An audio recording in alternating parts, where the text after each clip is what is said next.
Nabi Ishak merupakan putra kedua dari Nabi Ibrahim setelah Nabi Ismail.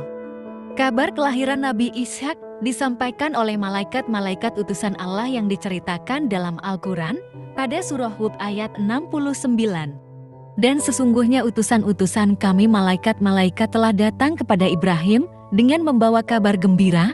Mereka mengucapkan, "Selamat." Ibrahim menjawab, "Selamatlah." Maka tidak lama, kemudian Ibrahim menyuguhkan daging yang dipanggang. Nabi Ishak lahir di kota Hebron, Palestina. Pada awal kelahirannya, banyak masyarakat di kota tersebut yang tidak percaya jika Ishak adalah anak kandung Nabi Ibrahim dan Sarah. Namun, anggapan itu berangsur-angsur hilang karena ketika beranjak dewasa wajah Nabi Ishak semakin mirip dengan Nabi Ibrahim. Nama Ishak berasal dari bahasa Ibrani dengan arti tersenyum atau tertawa. Kata Ishak sendiri terinspirasi dari ibunda Nabi Ishak alaihi salam, di mana Sarah yang merupakan ibunda Ishak pada saat itu tersenyum dengan lebar karena tidak percaya kabar gembira akan hadirnya Ishak sebagai buah hatinya yang disampaikan oleh malaikat Jibril. Nabi Ishak dikenal sebagai sosok yang ramah sehingga disukai banyak orang.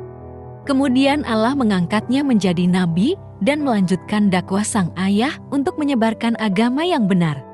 Ketika Nabi Ibrahim sudah semakin tua, Nabi Ishak belum juga menemukan pasangan hidup. Namun, pada saat itu, Nabi Ibrahim melarang Nabi Ishak untuk menikah dengan wanita dari kalangan masyarakat Kan'an. Sebab wanita-wanita yang ada di kota Hebron tersebut tidak beriman kepada Allah. Akhirnya, Nabi Ibrahim memerintah seorang pelayan untuk pergi ke Haran, Irak, untuk membawa seorang perempuan dari keluarganya. Kemudian, sang pelayan membawa wanita salihah bernama Ribka atau Rifkah yang kemudian dinikahkan dengan Nabi Ishak. Pelayan tersebut lalu meminangkan seorang putri Betuel bin Nahor yaitu Ribka atau Rifkah untuk Ishak. Diketahui bahwa Nahor adalah saudara kandung Nabi Ibrahim alaihi salam. Sehingga secara silsilah, Ribka adalah anak perempuan dari saudara sepupu Ishak. Akhirnya pada saat Nabi Ishak berusia 40 tahun, menikahlah ia dengan Ribka yang selanjutnya ikut dengan Nabi Ishak untuk menetap di Palestina. Kisah Nabi Ishak dengan istrinya sama seperti yang dialami oleh ayah dan ibunya, Nabi Ibrahim dan Sarah.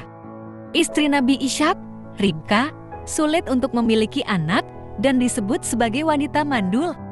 Namun, Nabi Ishak tidak merasa putus asa.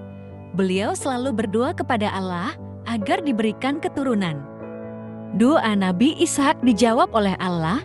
Istri Nabi Ishak melahirkan 2 anak kembar, yaitu Ais dan Yakub. Karunia dari Allah tersebut didapatkan setelah 20 tahun usia pernikahan, kelahiran Yakub. Dan kami telah memberikan kepadanya Ibrahim, Ishak, dan Yakub sebagai suatu anugerah daripada kami, dan masing-masing kami jadikan orang-orang yang saleh. Quran Surah Al-Anbiya ayat 72. Nabi Yakub dan saudaranya Al-Ais sangat jauh berbeda. Al-Ais yang menyukai berburu dan sering hidup di luar, berbeda dengan Yakub yang lebih sering di rumah membantu ibunya. Al-Ais juga lebih dekat dengan ayahnya Ishak, sedangkan Yakub dekat dengan ibunya. Pada suatu ketika, Nabi Ishak menginginkan seekor rusa. Beliau meminta Al-Ais untuk mencarikannya seekor rusa. Namun, sebelum Ais berburu, sang ibunda menyuruh Yakub terlebih dahulu untuk melayani ayahnya. Nabi Ishak pun mendoakan Nabi Yakub, mudah-mudahan kamu menurunkan nabi-nabi dan raja-raja pada keturunanmu. Sehingga doa ayahnya jatuh kepada Yakub terlebih dahulu. Mengetahui hal itu, Al-Ais yang dirundung rasa iri pun menjadi lebih kaku dan dingin terhadap Nabi Yakub. Akhirnya terjadilah pertengkaran di antara mereka. Pertengkaran Yakub dan saudaranya berawal dari kecemburuan Al-Ais kepada ayahnya yang telah mendoakan Yakub.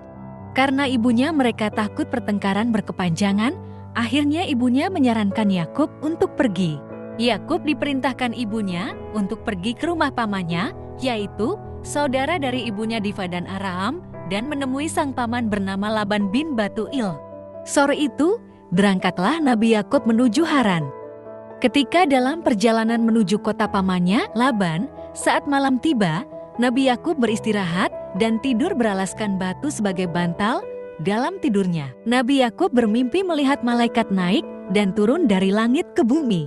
Allah kemudian berfirman kepada Nabi Yakub, "Sesungguhnya aku akan memberkatimu, memperbanyak anak cucumu, dan aku akan jadikan bumi sebagai tempat bagimu dan pengikut-pengikutmu nanti."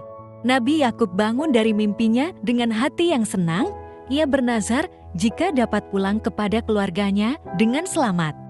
Ia akan membangun rumah Allah di tempat persinggahannya ini dan menginfakkan 1/10 hartanya di jalan Allah. Nabi Yakub lalu meminyaki batu tersebut untuk menandainya yang kelak akan dibangun rumah Allah. Tempat inilah yang kelak menjadi Baitul Maqdis. Dalam kisah Nabi Ishak, dijelaskan bahwa Allah memberikan umur panjang untuknya. Ishak hidup hingga 180 tahun sebelum akhirnya meninggal. Dan ingatlah hamba-hamba kami, Ibrahim, Ishak, dan Yakub yang mempunyai kekuatan-kekuatan yang besar dan ilmu-ilmu yang tinggi. Sungguh, kami telah menyucikan mereka dengan menganugerahkan akhlak yang tinggi kepadanya, yaitu selalu mengingatkan manusia kepada negeri akhirat. Surah Sad ayat 45-46.